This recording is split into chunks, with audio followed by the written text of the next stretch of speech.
Bonjour, je m'appelle Gabrielle et voici la vidéo que j'ai créée dans le cadre de mon projet personnel en secondaire 5. La vidéo va porter sur les techniques de base avec les chevaux dans l'écurie et à cheval. Premièrement, le pansage. Donc, la première chose à faire avant de monter le cheval, c'est de le brosser. Ce moment-là permet de tisser des liens avec l'animal et aussi de détecter d'éventuelles blessures.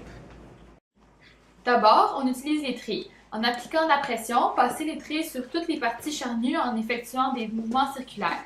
La brosse permet de décoller les saletés et la sueur. Ensuite, passez la brosse dure à l'aide de mouvements rapides et énergiques pour soulever les poils morts et la saleté qui a été délogée par les trilles. Puis la brosse à poils doux pour faire briller la robe du cheval et retirer les petites poussières. Après, il faut enlever les morceaux de litière dans la crinière et la queue en faisant très attention de ne pas arracher les poils. Finalement, la dernière étape est de nettoyer les pieds du cheval en glissant sa main le long de sa patte pour l'encourager à la lever. Puis, il faut soutenir le sabot dans le creux de sa main et, avec le cure-pied, gratter tous les débris et les saletés, puis s'assurer qu'aucun objet est enfoncé dans la corne. Cette étape-là doit être effectuée minimalement avant et après chaque séance d'équitation pour maintenir le sabot en bonne santé. Ensuite, il faut mettre la bride et la selle au cheval, en plus des protections pour les pattes si jamais elles sont utilisées. En premier, on place le tapis de selle directement sur le dos, un peu en avant, puis le faire glisser vers l'arrière. Ensuite, posez délicatement la selle à la naissance des crins à partir de la gauche, parce que anciennement, les soldats préparaient et sellaient leur cheval de la gauche pour ne pas les blesser avec leur épée qui dépassait de leur ceinture. Et cette habitude est restée. Après avoir posé la selle, attachez d'abord la sangle du côté droit, puis à gauche, sans serrer exagérément la première fois, parce qu'une fois que le cheval aura marché, il va dégonfler son ventre et on pourra resserrer davantage. Il est très important de s'assurer que la selle soit parfaitement ajustée au cheval, sans quoi elle pourrait lui causer de très graves blessures.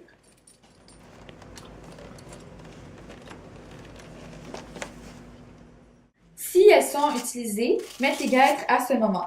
Elles servent à protéger les pattes des bords lors du saut d'obstacle ou bien du cheval lui-même lors de l'exécution des mouvements. Finalement, enfilez la bride au cheval en se tenant toujours à sa gauche. Donc, placez le mors devant sa bouche.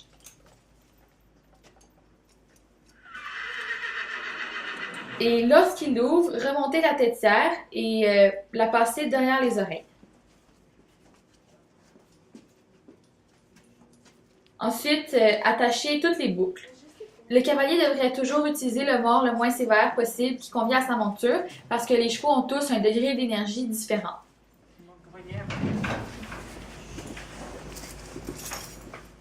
Maintenant, voici l'équipement destiné au cavalier. D'abord, l'idéal, c'est de porter un pantalon assez ajusté et élastique pour permettre une bonne liberté de mouvement. La face intérieure des jambes est souvent recouverte de suède pour protéger du frottement et des bottes de cuir montant jusqu'aux genoux sont portées pour assurer la protection du bas de la jambe et du pied. Les bottes ont toujours un petit talon pour empêcher le pied d'entrer complètement dans l'étrier et éviter les accidents. Plusieurs personnes choisissent de porter des gants, puis ils sont souvent en cuir, en coton ou en laine. Mais la pièce d'équipement la plus importante pour le cavalier reste la bombe. Les chutes sont inévitables, donc la bombe offre une protection indispensable, mais il faut bien sûr s'assurer qu'elle soit certifiée. Et finalement, dépendamment du type de cheval, des éperons ou une cravache sont utilisés. Ces aides appelées artificielles renforcent l'action des jambes, mais doivent être utilisées par des cavaliers expérimentés seulement. Passons maintenant à la deuxième partie du vidéo, les techniques à cheval. Premièrement, l'allure la plus lente est le pas. Le but, c'est d'obtenir une cadence régulière et des foulées franches et soutenues de la part du cheval. Donc, les jambes du cavalier doivent être assez présentes pour le maintenir en avant et les mains basses. Et il est important de plier et de déplier les coudes comme ça parce qu'en marchant, le cheval bouge son encolure et pour obtenir un contact souple avec sa bouche, il faut suivre le mouvement de va-et-vient. Les exercices possibles à faire au pas sont des cercles, des changements de direction ou des flexions d'encolure aux deux mains.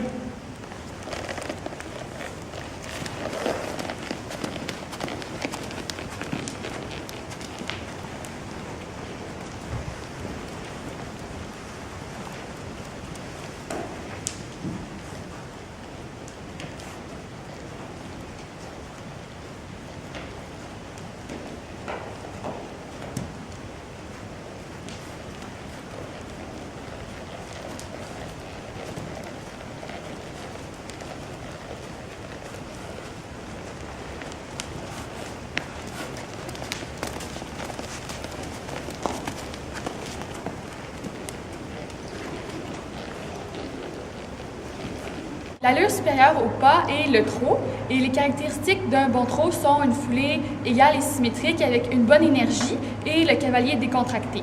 On peut trotter soit assis ou enlevé. Au trot assis, on doit s'asseoir bien au fond de la selle avec le bassin un peu en avant et les épaules en arrière pour absorber les chocs du mouvement. Et au trot enlevé, on a le poids dans les deux étriers puis on se soulève de la selle à chaque foulée. Les mêmes exercices qu'au pas peuvent être faits pour améliorer le trot.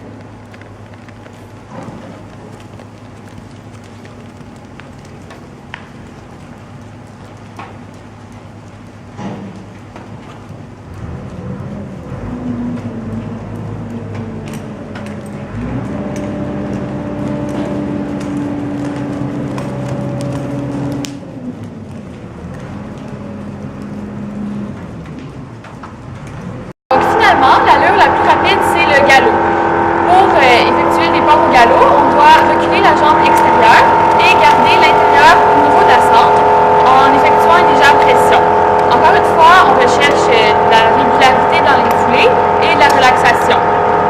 Une fois au galop, le cavalier doit avancer un peu le bassin et reculer les épaules pour suivre le mouvement de bascule et effectuer, comme au pas, un va-et-vient avec les mains pour ne pas donner le coup dans la bouche du cheval quand il bouge son encolure.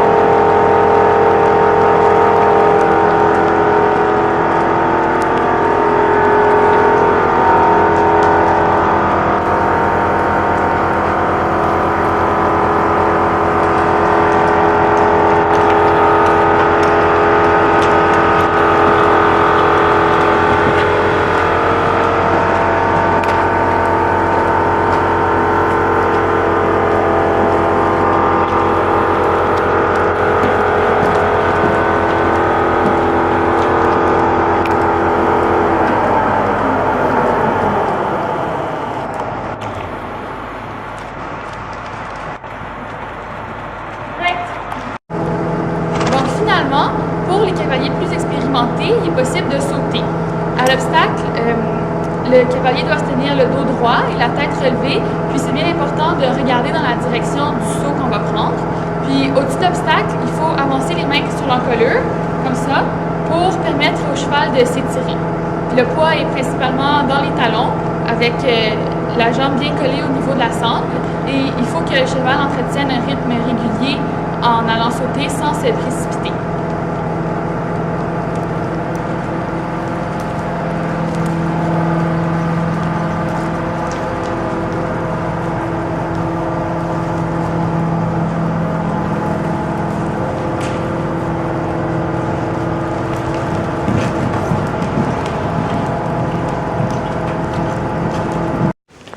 Alors voici ce qui termine ma vidéo sur les chevaux et l'équitation. J'aimerais remercier ma mère, ma caméraman, Josette Bélanger, ma personne ressource et Madame Julie Baudouin qui m'ont aidé tout au long de mon vidéo. Et si vous êtes intéressé par les sports équestres, les principales disciplines en équitation classique sont le concours complet, le dressage et le saut d'obstacle. Alors je vous invite à faire des recherches sur celles-ci si les chevaux et l'équitation vous intéressent. Merci!